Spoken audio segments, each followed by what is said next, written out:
Here we have Steve Bannon, the great pretender populist, who is really out to fill his own pockets as quickly as he can. Remember that he was caught in a scheme to defraud all those rabid Trump supporters who thought they were giving him money for a future wall.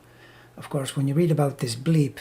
you begin to wonder who's worse. Vagabond, look-alike, crooked as a $3 bill Steve, or the now millions of saps who give money for this kind of thing.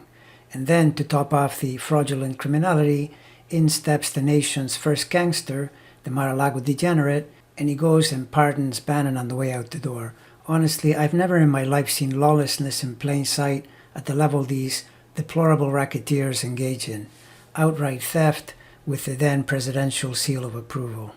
Now, disheveled Steve finds himself confronted with subpoenas for documents and Congress appearances in an attempt to figure out what exactly happened during the January 6th insurrection. As if we didn't know, since it's pretty clear Trump and all his minions were up to no good at all, and in my honest opinion what saved the country is that so many of them, and most especially Trump himself, are dumber than a bag of rocks, so that the idea they could ever execute a coherent plan to completion seems highly improbable. However, at the same time, we do have to realize these people are all practiced criminals, and so they know how to avail themselves of every possible legal, semi-legal, and even illegal obstructions of justice in order to get away with it. And if that doesn't work, at least pay lawyers to delay, and hope that somehow the clock will run out. I wish I had Bannon's birth time because it would help me to fill in some gaps in my understanding of this guy's cycles, but I do suspect a time in the mid-morning to mid-afternoon because a lot of these Orange Menace acolytes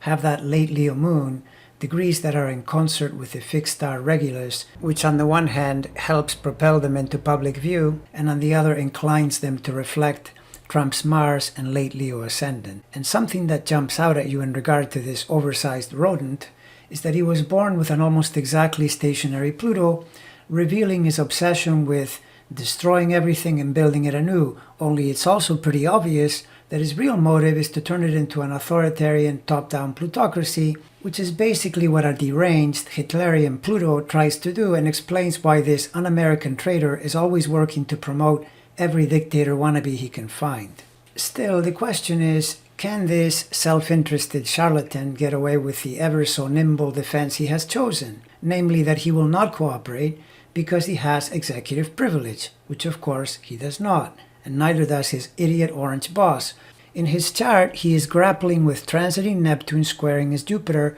which is liable to be important since his Jupiter is lord of his sun sign, and transiting Pluto, which I will add at the moment is stationary and therefore way more demanding, is squaring that Neptune even while Eris opposes it for pretty much the rest of his life from the other end. Meanwhile, Saturn this month is stationary square itself, and Jupiter is stationed square Venus, and transiting Uranus is opposing his Mercury. On the strength of all that, the rest of 2021 is looking pretty grim.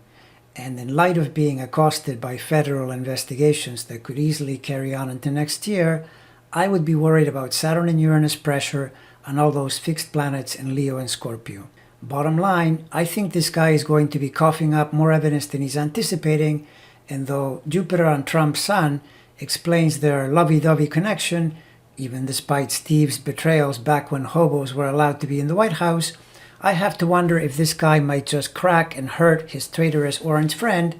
because that Neptune-Uranus square is pushing into Trump's 12th sign Saturn-Venus over there in the criminal imprisoned house, and since natal Neptune is currently getting the Pluto-Eris treatment, and in its transit it is currently squaring Jupiter, and then over the next 2 years moves into quincunx to itself. Plus, Uranus on the other end of that square is positioned to transit opposite as Mercury-Venus for the next couple of years.